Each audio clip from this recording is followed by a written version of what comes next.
अशोक नवरात्रि हमहू मनाइब चल के चार पानी में, चल के चार पानी में। अशोक नवरात्रि हमहू मनाइब चल के चार पानी में। जहाँ बसल हो बाड़ी माई हमरे गाँव के खरिहानी में, जहाँ बसल हो बाड़ी माई हमरे गाँव के खरिहानी में।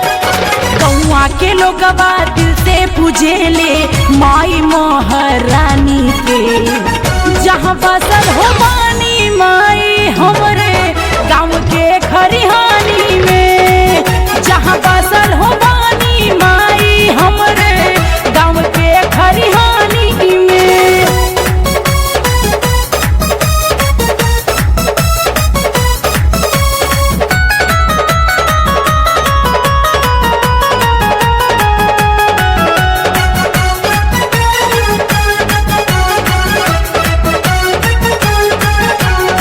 गोरखपुर गोल घर से हम तय चुनरी कीन के लाइब हो, मन का मुराद पूरा कैली चुनरी माई के चढ़ाइब हो, चुनरी माई के चढ़ाइब हो। गोरखपुर गोल घर से हम तय चुनरी कीन के लाइब हो, मन का मुराद पूरा कैली चुनरी माई के चढ़ाइब हो।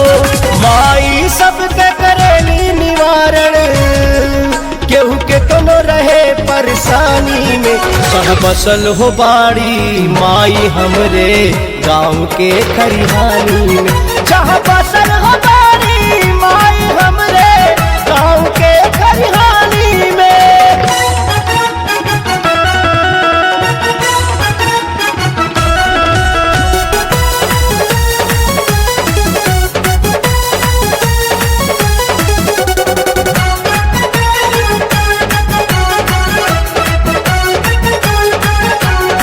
चल सैया हमके देखागा मेला चार पानी के, सबके मन्नत पूरा होला काली माई के थाने पे, काली माई के थाने पे।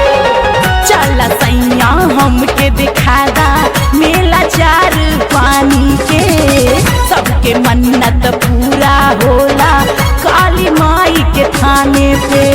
घरवा हमरो उजागर कैदा रहिला अंधियारी में, जहाँ बसल हो बानी माई हमरे गाँव के खरिहानी में, जहाँ बसल हो बानी माई हमरे गाँव के खरिहानी में।